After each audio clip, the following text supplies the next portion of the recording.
We're in a weird point of time where we believe we have all of the world's knowledge in our pockets, therefore, we don't have to know anything. What question could we possibly have that can't be answered by ChatGPT, right? We are seeing just the beginning of the impact generative AI has on our minds and how we interact with each other, the psychosis it induces, the illusion of knowledge when it constantly makes things up. This isn't new information or even brave for me to bring up, but I think anti-intellectualism is real and scary, and I think a lot of people are feeling this way. There's a current resurgence of young people craving knowledge. At the start of this year, countless YouTube videos and TikToks were being uploaded about curating your own curriculum and going more analog to escape the algorithms. And I was pretty drawn to this. It's very up my alley to give myself homework. I watched a lot of those videos, and unfortunately, not a lot of biology nerds participating in the trend. Although I have yet to create an actual curriculum for myself, I would love to create reading lists for myself at the very least. I do love keeping field notes as a way to stay engaged with my real world. Field notes typically refers to a research setting where a researcher is in the field and records what they observe.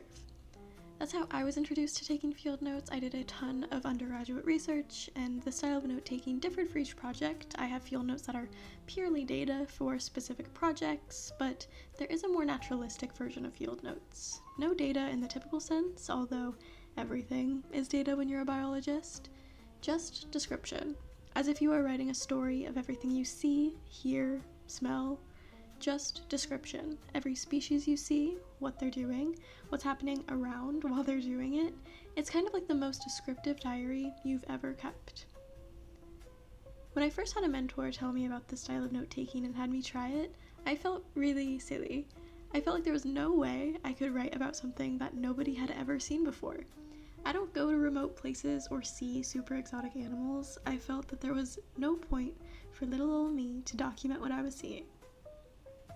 But since my first introduction to this style of notes, I had a job in a natural history museum that changed my perspective on field notes.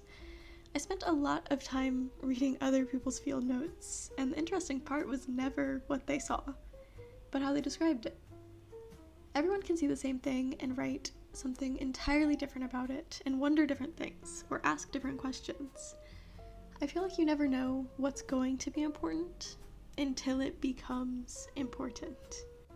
Some of the field notes I read as a museum intern would talk about how mountain yellow-legged frogs were everywhere. I'm sure it seemed silly to document such an abundant species because of course they would be there. But later, these frogs would be nowhere to be found and are currently critically endangered, although making a comeback. Without field notes documenting the mundane, it might be hard to believe just how extreme their population decline really was. And so what if you don't accidentally document an extinction? I hope you don't, honestly. Or document something else we deem important.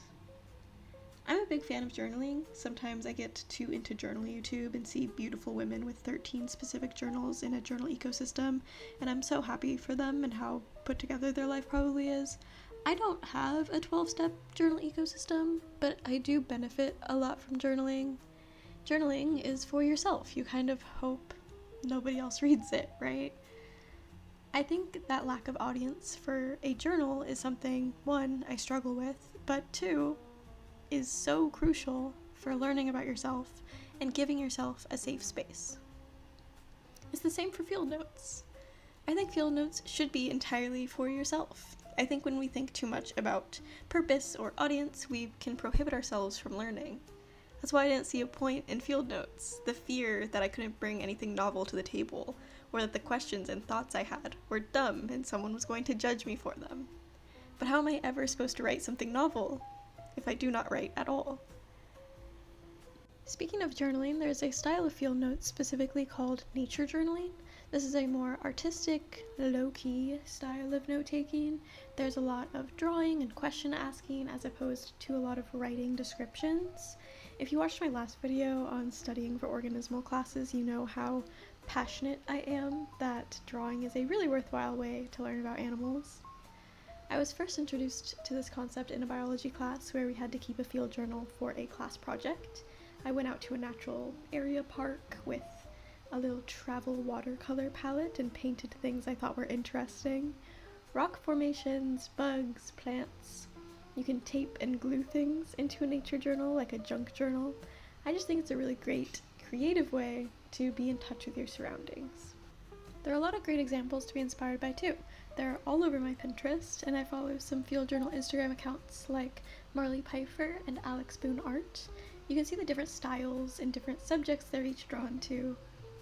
I like that Marley writes about people and infrastructure a lot. He also keeps his drawings simple and fun. You don't have to be a great artist to have a field journal. Again, it's for you, it's for your own learning. Alex's work ranges from a lot of writing and sketchy drawings to more artistically driven paintings. He'll even sometimes add printed out pictures, which can be fun.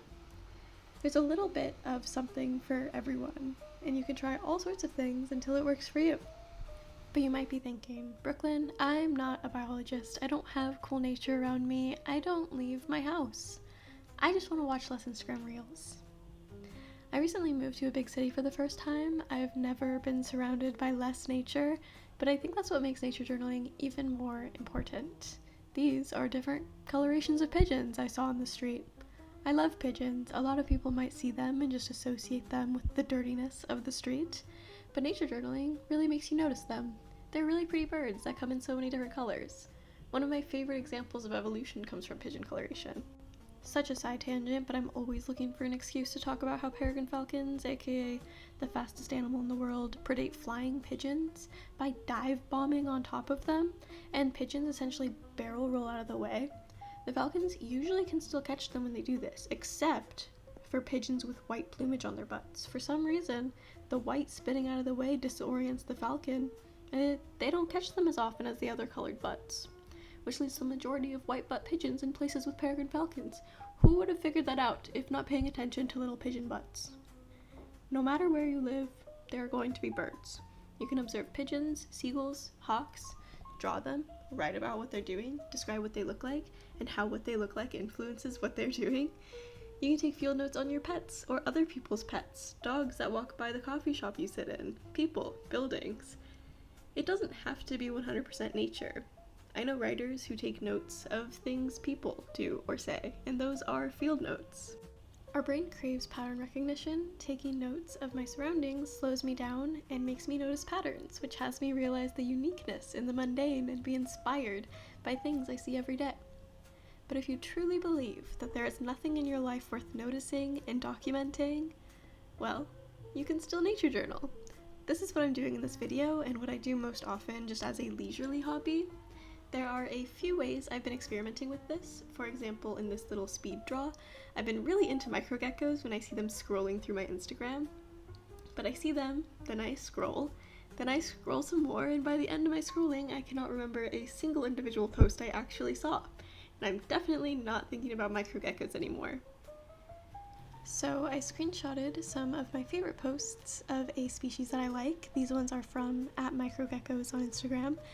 I tried finding a male, a female, and juvenile.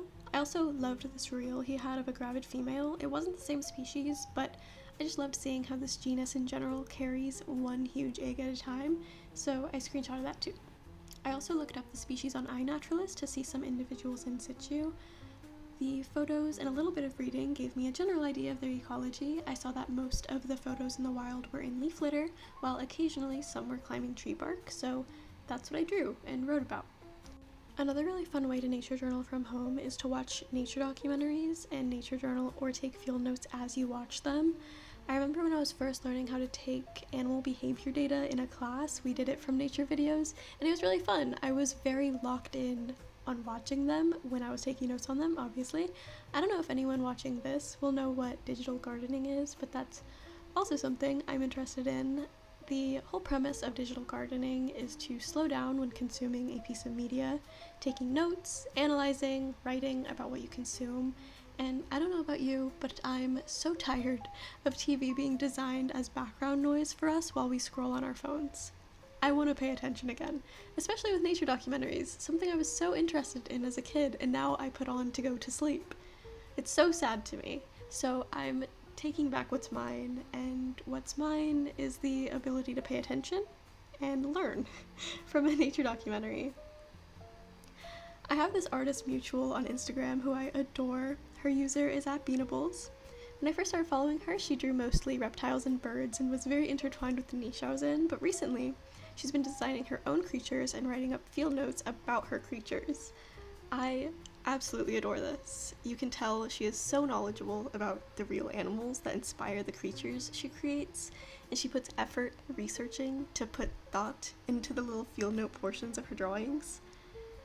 I am so not this type of creative, so what Gail does is just so much more impressive to me. That's what's fun about nature journaling as a creative hobby, is it can truly be whatever you want it to be. The more you do it, the more you'll find what interests you, whether it be a specific class of animal, or a specific location, or ecosystem, or maybe you'll find you are more interested in morphology than ecology, and then you start making really awesome creatures.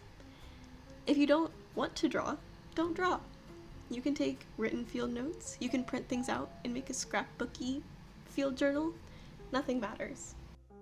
I've always liked to draw, but often feel paralyzed by it as a perfectionist, and I'm cursed with the mentality that if I'm not doing something actively productive, then I should die in a hole or something. I don't know. But this makes me pretty much never draw unless I'm drawing for someone, like a gift, but this kind of pretend nature journaling gets rid of both of those anxieties for me. I don't feel as scared to make the drawings perfect because that isn't the main goal of the page, and it doesn't feel worthless. Not that drawing or having a hobby is ever worthless, just my own brain problem. But I'm doing it out of pursuit of knowledge, not just quote-unquote wasting time.